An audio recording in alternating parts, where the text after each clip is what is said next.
Este tipo, Yahav Lichner, ha estado filtrando sistemáticamente documentos e información confidenciales de la ONU al régimen israelí, encubriendo al régimen israelí dentro de la ONU, actuando como un agente de corrupción política dentro de la organización. La gente debería observar muy atentamente. Si no es suspendido e investigado en las próximas 48 horas, en los próximos días, entonces sabrán hasta qué punto el secretario general de la ONU ha estado dispuesto a doblegarse ante los estadounidenses y ante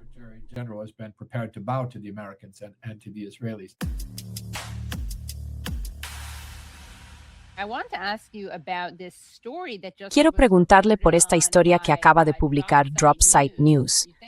Pensará que, no sé, que me llevo comisión cada vez que los menciono, pero no es así. Evidentemente fue en Dropsite News donde Jeremy Scahill entrevistó a Ro Khanna. Pero esta semana, Dropsite News publicó un artículo sobre unos correos electrónicos difundidos por el grupo de hackers Handala. Eran correos de Yahav Lichner, un funcionario israelí de la ONU, y muestran cómo Lichner envió a diplomáticos israelíes informes de la ONU, sesiones informativas privadas y cosas por el estilo, algunas de ellas confidenciales. El artículo también señala que Lichner es el director de la oficina de UNICEF en Washington. Así que, como exfuncionario de la ONU, ¿qué opina de esta información?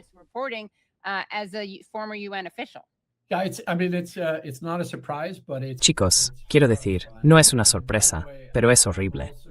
Y por cierto, también voy a hacer publicidad de Dropsite. Si alguno de vuestros espectadores o oyentes aún no sigue a Dropsite, se está perdiendo algo muy importante. Es un auténtico tesoro. Las noticias y el análisis que ofrece Dropsite no los vais a encontrar en ningún otro sitio. Cuenta con algunos de los mejores periodistas de investigación, incluido Murtaza Hussain, que hizo este reportaje, ¿verdad? Esto no lo vais a encontrar en otros medios, ¿verdad? Obviamente, Craig está excluyendo a The Katie Halper Show de ese trato excepcional que da a Dropsite. Pero sí, por favor, sigue. No hace falta decirlo. Soy amigo eterno del programa, de The Katie Halper Show. No hago periodismo de investigación. Los medios independientes, que ya saben, están ofreciendo un antídoto frente a los medios corporativos, que nunca han visto una guerra o un genocidio que no les encantara. Nunca han sido tan importantes. Pero Murtaza Hussain ha publicado esta increíble historia que revela que este infiltrado israelí, y no es solo israelí, procede del gobierno israelí. Se formó como agente de inteligencia, como también se revela aquí. Ha ido ascendiendo en la cadena de mando de la ONU, no por su propia competencia, sino mediante una injerencia inapropiada en varios organismos de la ONU. Este tipo, Yahav Lichner, ha estado filtrando sistemáticamente documentos e información confidenciales de la ONU al régimen israelí. Ha estado encubriendo al régimen israelí dentro de la ONU. Ha estado actuando como un agente de corrupción política dentro de la organización.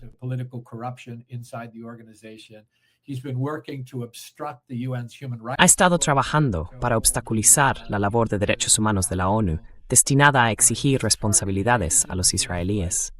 Ha puesto en el punto de mira a organismos como el PNUD, la principal agencia de desarrollo, el UNFPA, el Fondo de Población de las Naciones Unidas, la Secretaría de la ONU y sus distintos departamentos, especialmente la Oficina de Derechos Humanos de la ONU, donde yo trabajé, y sus mecanismos independientes de derechos humanos.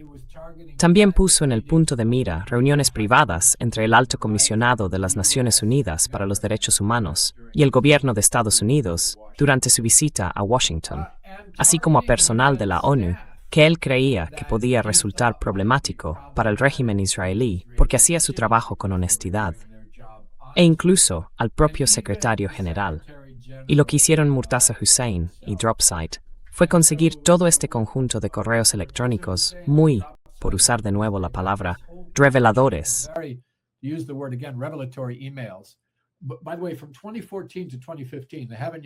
Por cierto, desde 2014 hasta 2015, todavía no han revelado lo que ha ocurrido desde entonces.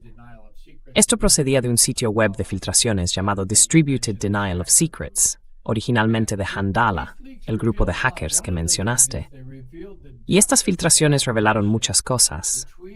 Una de ellas fue hasta qué punto colaboran el régimen israelí y el gobierno de Estados Unidos, tanto en Washington como en la ONU, en Nueva York. Incluida, por cierto, Samantha Power en particular. También muestran cómo Estados Unidos ha sido tan decisivo, primero al colocar a Lichtner en la ONU y lograr que lo ascendieran y lo situaran en puestos sensibles. Y luego, creo que lo aún más inquietante es que revela el preocupante grado de colaboración muy impropia por parte de los propios funcionarios de la ONU. Incluye varias referencias a una empleada bien situada, a la que se refieren como nuestra amiga. Sí, Mis propias sospechas sobre quién es, basadas en mi tiempo allí. ¿quién es, verdad? No puedo revelarlo públicamente, es una sospecha. Pero puedo decirle que durante los años que estuve en la ONU, tuve muchas batallas con personas a las que acusé de cobrar dos pensiones, una de la ONU y otra de uno o varios gobiernos externos, debido a su conducta dentro de la ONU. Eso supone, por cierto, una vulneración de las normas de la ONU. Cuando eres funcionario internacional, la peor infracción que puedes cometer es trabajar para un gobierno o apoyar a un gobierno concreto, en lugar de cumplir con tus obligaciones hacia una organización universal. Y hubo personas que lo hicieron.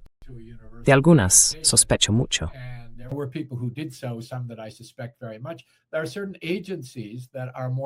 Hay ciertos organismos dentro de la ONU que se prestan más a eso. Por ejemplo, el Programa Mundial de Alimentos y UNICEF están dominados por Estados Unidos.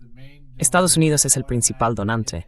Automáticamente consigue dirigir la organización. Quienes las dirigen son nombramientos políticos que salen directamente del bolsillo trasero de las administraciones estadounidenses para ponerse al frente de ellas. Por eso funcionan de forma muy distinta a otros organismos de la ONU.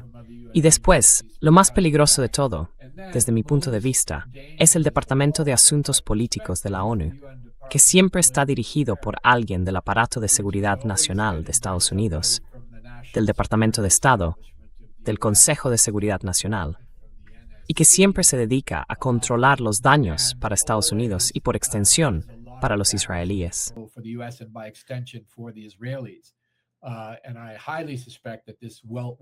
Y sospecho firmemente que esta empleada, bien situada dentro de la organización, probablemente estaba en el Departamento de Asuntos Políticos, pero no tengo pruebas para demostrarlo.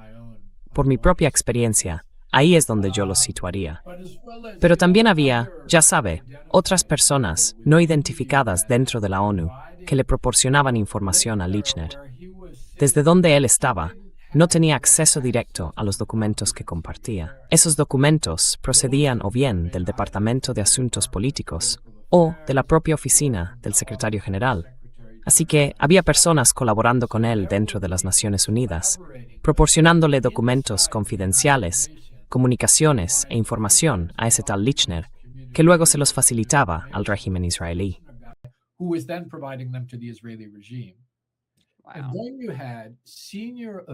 Y luego había altos cargos que aceptaban estas solicitudes de Estados Unidos y del gobierno israelí para actuar en nombre de Lichtner, facilitar sus nombramientos y sus ascensos a puestos cada vez más relevantes, lo cual, una vez más, vulnera las normas.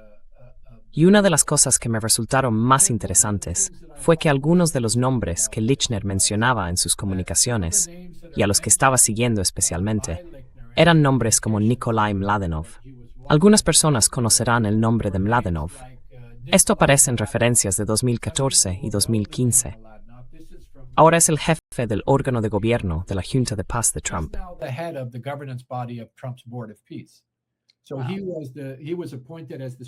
Así que fue nombrado coordinador especial. Los israelíes lo acogieron muy bien en ese cargo. Fue una fuente constante de irritación para el sector de derechos humanos por blanquear los abusos israelíes mientras desempeñaba esa función. Y después aceptó este papel como una de las caras principales de la ilegal y horrible Junta de Paz colonial de Trump. Eso te dice durante cuánto tiempo se cultivó a algunas de estas personas.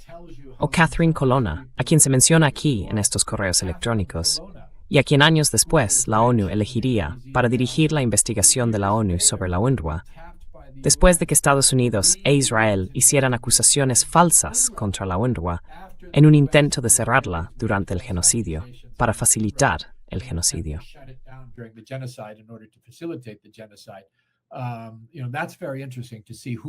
Es muy interesante ver con quién se relacionaba. Y luego está el escándalo que surgía año tras año y que se menciona aquí. El asesor especial del secretario general para la cuestión de los niños y los conflictos armados publica este informe anual sobre los países que vulneran los derechos humanos de los niños en conflictos armados. El informe genera una lista que se envía al Consejo de Seguridad con fines de rendición de cuentas. Y todos los años el régimen israelí aparecía en esa lista, pero era eliminado en la oficina del secretario general antes de que el informe se hiciera público. Y aquí se ve a este tal Lichner trabajando entre bastidores para asegurarse de que el régimen israelí también fuera borrado de esa lista. Vaya. Y se trata sobre todo de derechos humanos.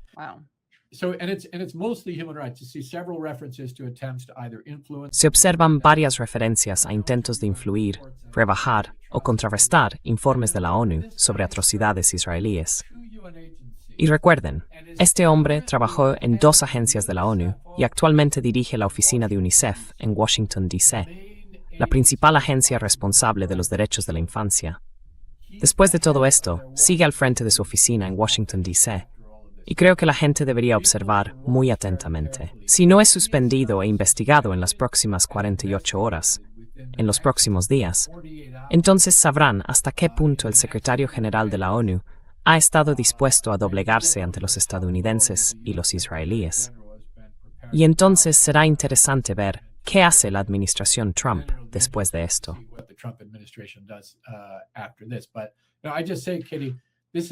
Pero lo que digo, Katie, es que este es uno de los secretos peor guardados de la ONU. El alcance cada vez mayor de la influencia del régimen israelí dentro de la ONU, mediante espionaje, colocando a representantes del régimen dentro de la organización, creando grupos sionistas de hostigamiento como UN Watch y abogados del Reino Unido por Israel, que atacan a funcionarios de la ONU y a observadores de derechos humanos. Pero sobre todo, mediante la extraordinaria movilización de presión del gobierno de Estados Unidos en favor del régimen israelí. Presionan a los funcionarios de la ONU, empezando por el secretario general y siguiendo hacia abajo, y les dicen: haréis lo que Israel quiera, o recortaremos vuestro presupuesto y os haremos pagar de otras maneras también. Y esto siempre ha existido, pero empezó a institucionalizarse bajo Kofi Annan, que asumió el cargo después de que Boutros Ghali fuera expulsado por los estadounidenses. Boutros Ghali, Pritara Ali, ya interpretado lamentablemente por Sacha Baron Cohen, un sionista. Pero bueno, perdona, sigue. Boutros Ghali, el secretario general, tan bueno que le pusieron el nombre 2 veces. Y después de que lo echaran, Kofi Annan intentó congraciarse con Estados Unidos en particular, y eso significa, por extensión, con los israelíes. Pero aquello alcanzó su punto álgido durante el mandato de Ban Ki-moon como secretario general, que era excepcionalmente cercano al gobierno estadounidense, muy diferente con Estados Unidos, especialmente en lo relativo a Israel, y asumió ese compromiso. Empezó a nombrar Elías por toda la organización.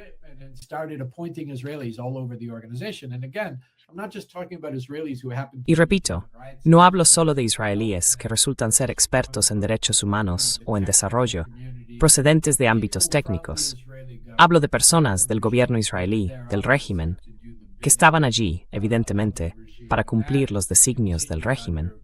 Y eso ha continuado con Guterres y con sus nombramientos, que a día de hoy, 3 años después del genocidio en Palestina, se niegan a pronunciar la palabra genocidio cuando hablan públicamente de Palestina, y aún menos en organismos dominados por Estados Unidos, como UNICEF, el Programa Mundial de Alimentos y el Departamento de Asuntos Políticos, que siempre está dirigido por funcionarios del gobierno estadounidense. Desde alrededor de 2018, lo dirige Rosemary DiCarlo, que llegó directamente del Departamento de Estado y del Consejo de Seguridad Nacional de Estados Unidos. Antes que ella, estuvo Jeffrey Feltman, que venía del Departamento de Estado. Fue nombrado por Bush, trabajó en la Embajada de Estados Unidos en Israel Era muy cercano a los israelíes.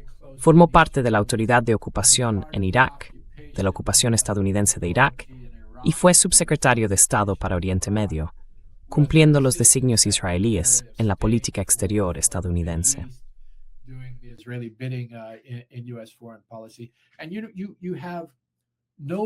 Y no existe ninguna barrera entre las exigencias de Estados miembros individuales y poderosos, como Estados Unidos, por un lado, y los procesos presupuestarios y de nombramientos de la ONU, por otro, aunque éstas sean vulneraciones de las normas. Y así, cuando Estados Unidos ladra, también vemos que se producen estas reacciones inapropiadas.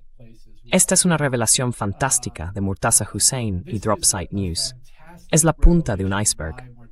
Ofrece una visión de un periodo, de 2014 a 2015, que no ha hecho más que empeorar. Puedo decírselo por mi propia experiencia. He asistido a muchas de las reuniones que se mencionan en estas revelaciones. He asistido a las reuniones del equipo directivo superior del secretario general.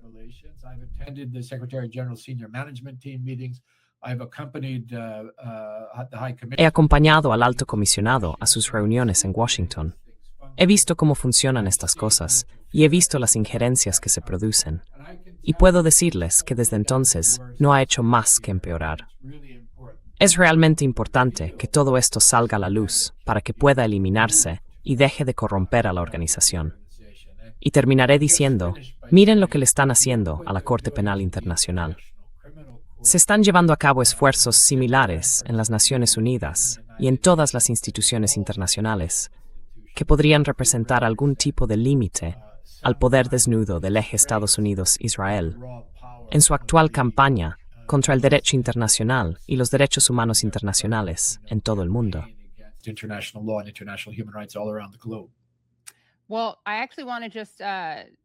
Bueno, en realidad quiero mostrar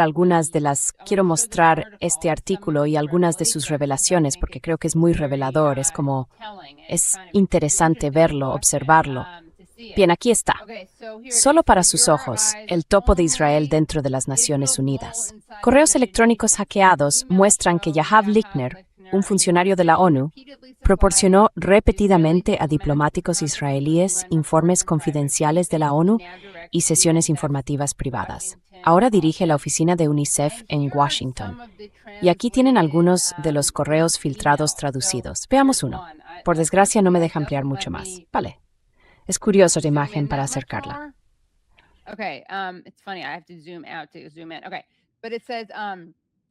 De acuerdo, pero dice, solo para sus ojos, no distribuir. Se adjunta un resumen interno clasificado de las reuniones de SAID en Washington. Vean con quién se reunió allí, además de con Rice y Mahmoud. También se reunió con miembros del Congreso, incluido nuestro amigo Graham, que en paz descanse, y con organizaciones judías. Una de las conclusiones que sacó de la visita es que su financiación por parte de los estadounidenses del Congreso está en peligro a causa de la Comisión de Investigación sobre Gaza, y por eso está intentando controlar los daños y desvincularse del informe. A continuación, algunos extractos de su resumen. Entonces, ¿qué sabemos de la Comisión de Investigación sobre Gaza?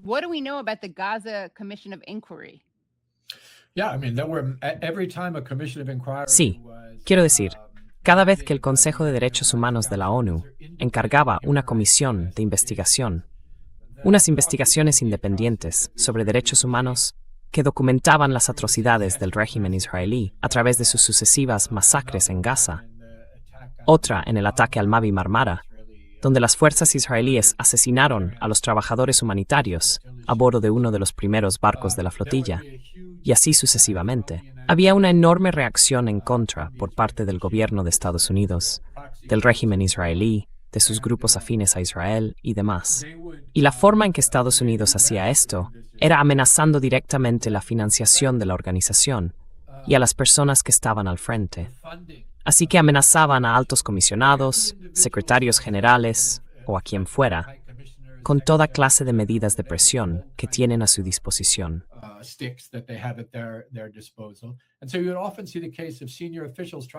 Y así, a menudo se veía a altos funcionarios intentando distanciarse de la ONU, igual que está haciendo ahora Antonio Guterres con las conclusiones de la Comisión de Investigación de la ONU sobre el genocidio, con la relatora especial, a quien no han hecho nada por defender frente a las sanciones de Estados Unidos y otras cosas por el estilo. Estos cargos políticos creen que pueden lavarse las manos y, de algún modo, congraciarse con los estadounidenses y los israelíes, bajando la voz sobre las atrocidades israelíes. Eso ocurrió entonces. Acompañé a Said Rad al-Hussein, el alto comisionado, en otras visitas a Washington, donde vi la presión que se estaba ejerciendo.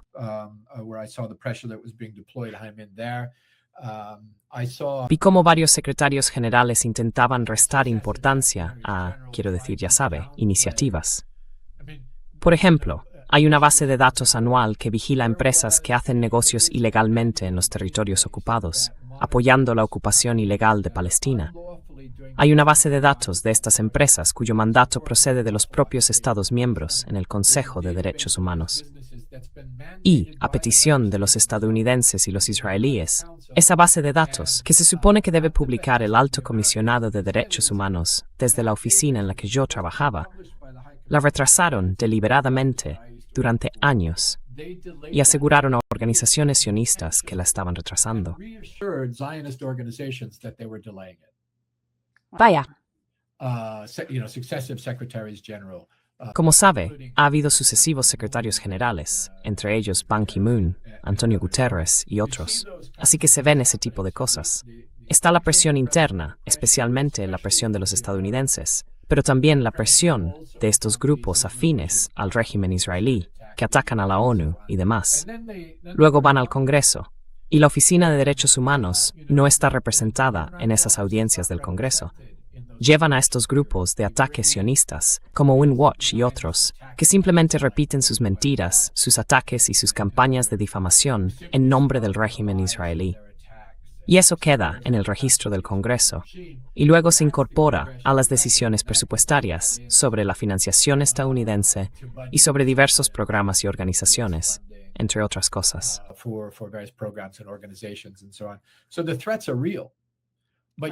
Así que las amenazas son reales.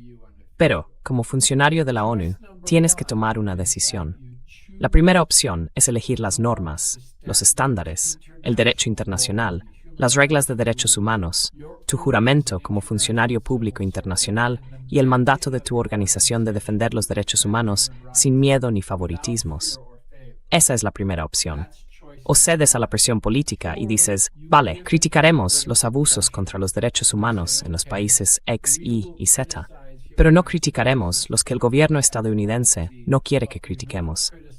En el momento en que haces eso, ya no hay ninguna razón para que exista la ONU, porque entonces no es más que una sala de conferencias para que los estados más poderosos dicten a los menos poderosos.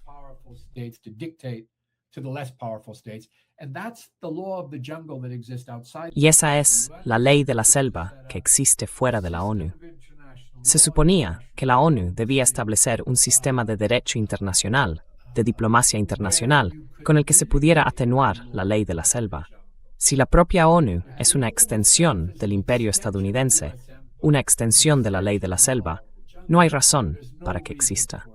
Así que como funcionario de la ONU, especialmente si eres el secretario general, el alto comisionado para los derechos humanos, o quien corresponda, tu deber es, sencillamente sin miedo ni favoritismos, defender en toda circunstancia las normas y los principios de la organización. Si eso significa que te despiden, que te difaman o que te calumnian, que así sea, vas a estar bien.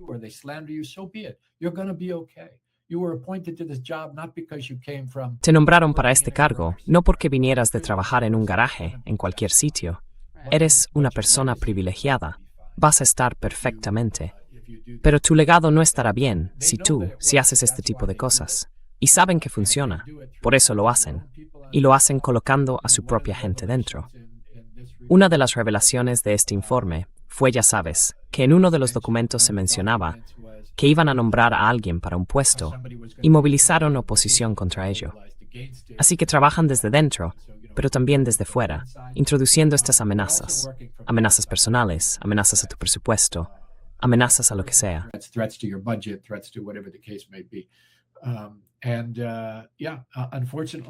Y sí, por desgracia, no todas las personas nombradas para altos cargos tuvieron el valor y los principios necesarios para desempeñar los puestos para los que fueron designadas.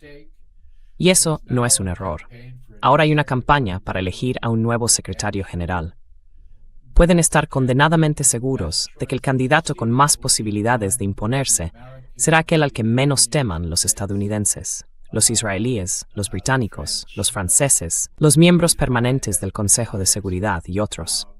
El que tenga más probabilidades de hacer lo que ellos le manden y de triangular el poder, como ha hecho Antonio Guterres, sin hacer nada que pueda ofenderles. Y siempre repito esta cita de los estadounidenses cuando se acercan las elecciones. Dicen que quieren un secretario general que sea más secretario y menos general. Y eso es lo que vamos a conseguir, casi con toda seguridad.